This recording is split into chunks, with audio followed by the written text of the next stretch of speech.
প্রত্যেকটা প্লেট, প্রত্যেকটা গ্লাস, প্রত্যেকটা পাত্র যা আপনি ব্যবহার করেন, হাত্তা চামচ যেটা, যা কিছু আছে যেটা আপনি ব্যবহার করেন, লবণের বাটি পর্যন্ত, সেটাকে উপর করে রাখবেন। খালিটা হলে উপর করে রাখবেন, আর না হয় যদি কিছু থেকে থাকে সেটাকে ঢেকে রাখতে হবে। রাসূল বলছেন একটা কাঠির টুকরোও যদি হয় আপনাকে ওটা উপরে দিয়ে রাখতে হবে। কেন?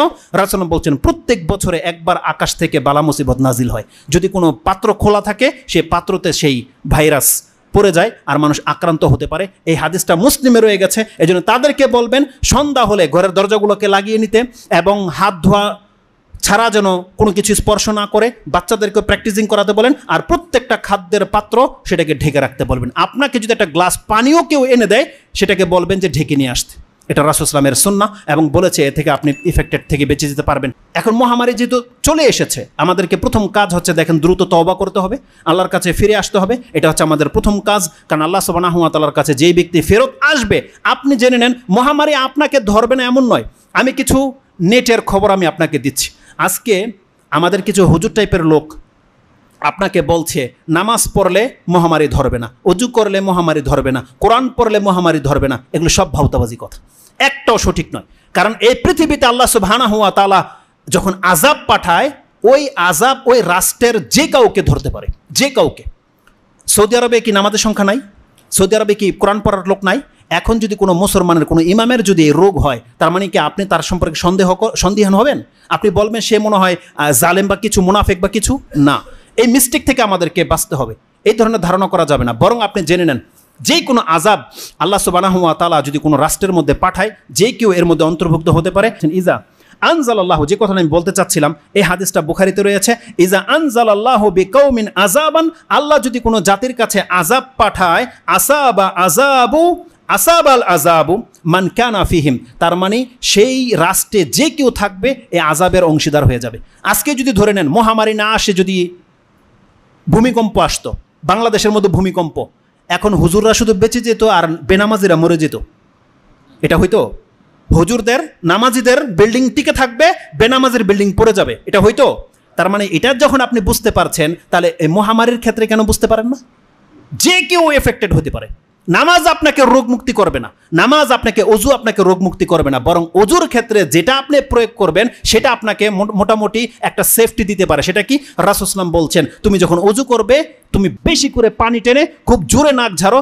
তার মানে কোনো ব্যক্তি সিয়াম নেই, রোজাদার নেই, তার মানে কতটা প্রেসার দিতে বলেছে এই ক্ষেত্রে যে পানি তোমার হলকে চলে যাক, এত বেশি তুমি পানি টানো এবং নাক ঝাড়ো, এটা একান্ত জরুরি। দ্বিতীয়ত রাসূল সাল্লাল্লাহু আলাইহি ওয়াসাল্লাম কি বলেছে? যখন কোনো ব্যক্তি ঘুম থেকে ওঠে সেই জন্য তার হাতটাকে পাত্রে সরাসরি না ডুবিয়ে দেয়। কেন? কারণ তুমি জানো না রাতে তোমার হাত কোথায় ছিল। তার মানে আমাদেরকে কি না জানানো হয়েছে আপনি বলেন। তারপর আমি বলছি আপনাদের মহিলাদেরকে গিয়ে আজকে মেসেজটা দিয়ে দিবেন। মুসলিমে রয়েছে রাসূল সাল্লাল্লাহু আলাইহি ওয়াসাল্লাম বলেছেন প্রত্যেকটা প্লেট, প্রত্যেকটা গ্লাস, প্রত্যেকটা পাত্র যা আপনি ব্যবহার করেন, হাত্তা চামচ যেটা, যা কিছু আছে যেটা আপনি ব্যবহার করেন, লবণের বাটি পর্যন্ত, সেটাকে উপর করে রাখবেন। খালিটা হলে উপর করে রাখবেন, আর না হয় যদি কিছু থেকে থাকে সেটাকে ঢেকে রাখতে হবে। রাসূল বলছেন একটা কাঠির টুকরোও যদি হয় আপনাকে ওটা উপরে দিয়ে রাখতে হবে। কেন? রাসূল বলছেন প্রত্যেক বছরে একবার আকাশ থেকে বালা মুসিবত নাজিল হয়। যদি কোনো পাত্র খোলা থাকে সেই পাত্রতে সেই ভাইরাস পড়ে যায় আর মানুষ আক্রান্ত হতে পারে। এই হাদিসটা মুসলিমে রয়ে গেছে। এই জন্য তাদেরকে বলবেন সন্ধ্যা হলে ঘরের দরজাগুলোকে লাগিয়ে নিতে এবং হাত ধোয়া ছাড়া যেন কোনো কিছু স্পর্শ না করে, বাচ্চাদেরকে প্র্যাকটিসিং করাতে বলেন, আর প্রত্যেকটা খাদ্যের পাত্র সেটাকে ঢেকে রাখতে বলবেন। আপনাকে যদি একটা গ্লাস পানিও কেউ এনে দেয় সেটাকে বলবেন যে ঢেকে নিয়ে আসতে। এটা রাসূল সাল্লাল্লাহু আলাইহি ওয়াসাল্লামের সুন্নাহ এবং বলেছে এ থেকে আপনি ইফেক্টেড থেকে বেঁচে যেতে পারবেন। এইভাবে বহু কিছু দিক নির্দেশনা রয়েছে। যেহেতু সময় চলে গেছে, কিন্তু আমার খুব একান্ত ইচ্ছা ছিল যে কিছু গুরুত্বপূর্ণ কথা থেকেই গেল। এটা হয়তো যদি কোনো ব্যক্তি প্রশ্নের মাধ্যমে জানতে চায় সেটা বলে দেব, অথবা আজকের বিষয়টা ইনশাআল্লাহ বাসায় যদি আমি পারি রেকর্ড করে আমি নেটে দিয়ে দিব, যাদের প্রয়োজন দেখে নিতে পারবেন। আল্লাহ যেন আমাদেরকে বোঝার এবং সে অনুযায়ী আমল করার তৌফিক দান করে, এবং এই সমস্ত বিভ্রান্তিকর বিষয় থেকে আল্লাহ যেন আমাদেরকে বাঁচার তৌফিক দান করে, আমাদেরকে যেন আল্লাহ সুবহানাহু ওয়া তাআলা দ্রুত তওবা করে তার মুখে হওয়ার তৌফিক দান করে, এবং যেই কোনো মুসিবত আমাদের জীবনে আসুক না কেন আল্লাহ যেন আমাদের জন্য তাতে কল্যাণী রাখে, আমাদেরকে যেন আল্লাহ কাফেরদের মতো বিচার না করে, আমাদেরকে যেন আল্লাহ সুবহানাহু ওয়া তাআলা পাপ মুক্ত করে, এবং আমাদেরকে যেন পরকালমুখী হওয়ার তৌফিক দান করে। আল্লাহ সুবহানাহু ওয়া তাআলা যারা এই রোগে আক্রান্ত হয়ে গেছে তাদের সম্পর্কে যেন আমাদের বিরূপ ধারণা না থাকে।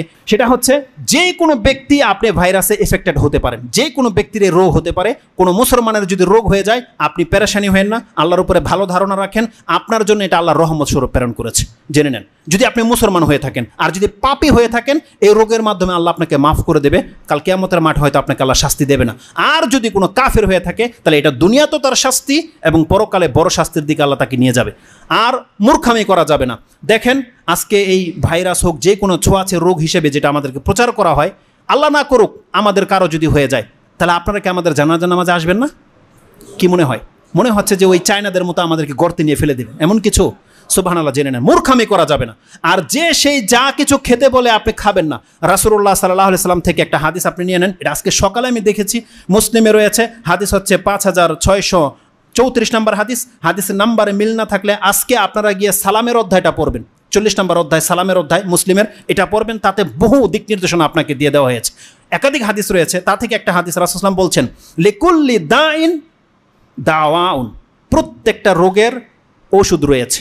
রাসূলুল্লাহ সাল্লাল্লাহু বলছেন প্রত্যেকটা রোগের ঔষধ রয়েছে। ফাইজা আসাবা দাওয়া ও দাই, যদি কোনো অসুস্থ ব্যক্তিকে সঠিকভাবে ঔষধ দেওয়া হয়, রাসূলুল্লাহ সাল্লাল্লাহু বলছেন দেওয়া হয়, বারা বিইজনিল্লাহি আযজা ওয়া জাল, তাহলে সে অবশ্যই সেই রোগ থেকে মুক্তি পেয়ে যাবে আল্লাহর ইচ্ছায়। তার মানে রাসূলুল্লাহ সাল্লাল্লাহু আমাদেরকে মেসেজ দিচ্ছে প্রত্যেকটা রোগের ঔষধ রয়েছে, সেই ঔষধ তাকে দিলে আল্লাহর ইচ্ছা সে ভালো হবে, এটা রাসূলুল্লাহ সাল্লাল্লাহু বলেছে। তাহলে মানে আমরা মেডিকেল সায়েন্সের চাইতে বেশি আমরা পিউরিটি দেই বা প্রাধান্য দেই আমাদের নবী মুহাম্মদুর রাসূলুল্লাহ সাল্লাল্লাহু আলাইহি ওয়াসাল্লামের কথাকে, কারণ তার কথা হচ্ছে আল্লাহর কথা। এজন্য আপনি ভাববেন না যে কোনো রোগের চিকিৎসা নাই, এটা ভুয়া কথা। কোরআন হাদিস আমাদেরকে বলছে না প্রত্যেকটা রোগের ওষুধ রয়েছে, বরং রাসূলুল্লাহ সাল্লাল্লাহু আলাইহি ওয়াসাল্লামের আরেক হাদিসে রয়েছে ঔষধটাকে আল্লাহ আগে দুনিয়াতে পাঠায়, তারপর আল্লাহ সুবহানাহু ওয়া তাআলা রোগ পাঠায়। যারা তো পেয়ে গেল, আবিষ্কার হচ্ছে ইনশাআল্লাহুল আজিজ, বেশি দিন হয়তো রাখবে না, আল্লাহ তাদেরকে বিভ্রান্ত করবে না, আল্লাহ সুবহানাহু ওয়া তাআলা তাদেরকে সেই ঔষধের ব্যবস্থা করে দেবে। আপনারা ধৈর্য ধারণ করেন ইনশাআল্লাহুল আজিজ, আর আল্লাহকে ডাকতে থাকেন, যেটা খুব দ্রুত প্রকাশ পেয়ে যায় যে সেই মেডিসিনটা কি হতে পারে। একটা কথা না বললেই নয়, দেখেন আল্লাহ সুবহানাহু ওয়া তাআলা সম্পর্কে ভালো ধারণা রাখবেন। ইব্রাহিম আলাইহিস সালামের যে দোয়াটা, যে আয়াতগুলো আমরা পড়ি, একটা সূক্ষ্ম দিক আমি আপনাকে দেখাই। ইব্রাহিম আলাইহিস সালাম কি বলেছিল? আল্লাযী খালাকানি ফাহুয়া ইয়াহদিন, তিনি আমাকে সৃষ্টি করেছেন এবং তিনি আমাকে হেদায়েত করেন, তিনি আমাকে খাদ্য দেন এবং তিনি আমাকে পানি পান করান। কিন্তু রোগের ক্ষেত্রে যখন এসেছে তখন তিনি কিন্তু এই কথা বলেনি আল্লাহ আমাকে রোগ দেন, আল্লাহ আমাকে সুস্থ করেন, যেটা অনেকের মাথায় রয়ে গেছে। আল্লাহ কিন্তু এই কথা বলেনি, ইব্রাহিম আলাইহিস সালাম এই কথা বলেনি, বলেছেন ইজা মারিতু ফাহুয়া ইয়াশফিন, আমি যখন অসুস্থ হই আল্লাহ আমাকে সুস্থ করে। ইব্রাহিম আলাইহিস সালাম বলেনি আল্লাহ আমাকে অসুস্থ করে, আল্লাহ আমাকে সুস্থ করে, তিনি বলেছেন ইজা মারিতু ফাহুয়া ইয়াশফিন, তিনি আল্লাহর দিকে ঠেলে দেন এই কথাটাকে। তাই উচ্চমানের ব্যক্তিরা আল্লাহ সুবহানাহু ওয়া তাআলা সম্পর্কে ভালো ধারণা রাখে।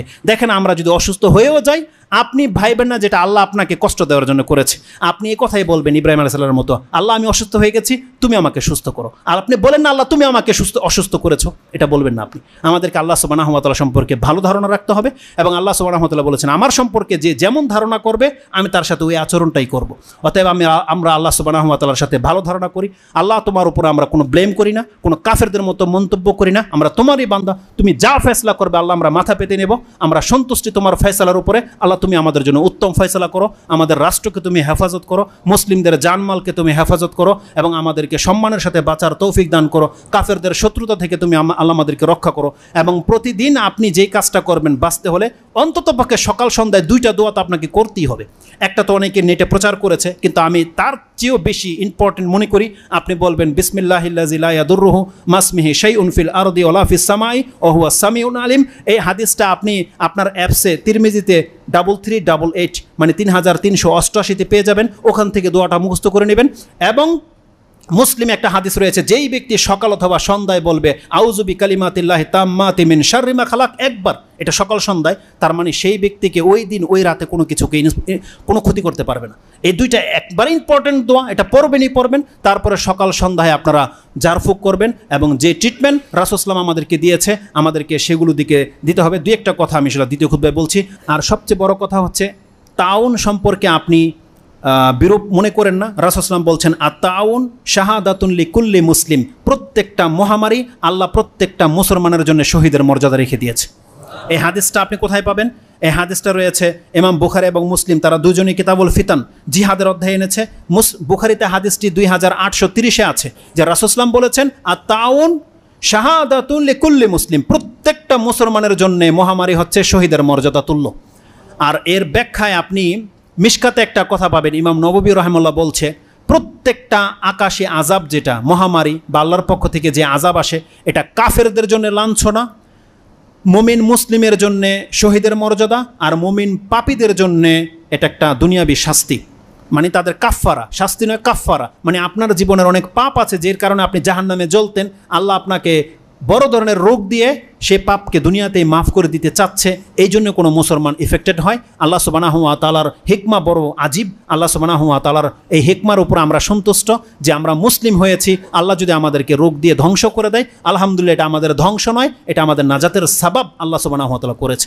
আমরা সে আল্লাহ সুবহানাহু ওয়া তাআলার আবারও শুকরিয়া আদায় করি, আলহামদুলিল্লাহ আল্লাহ তুমি আমাদেরকে এই অবস্থায় রেখেছো এবং আমাদেরকে সঠিক ধারণা রাখার তৌফিক দান করো এবং আমাদের দিন হেফাজত করে আল্লাহ তোমার সাথে সাক্ষাৎ করার তৌফিক দান করো। সুবহান রাব্বিকা রাব্বিল ইজ্জাতি আম্মা ইয়াসিফুন ওয়া সালামুন আলাল মুরসালিন ওয়ালহামদুলিল্লাহি রাব্বিল আলামিন।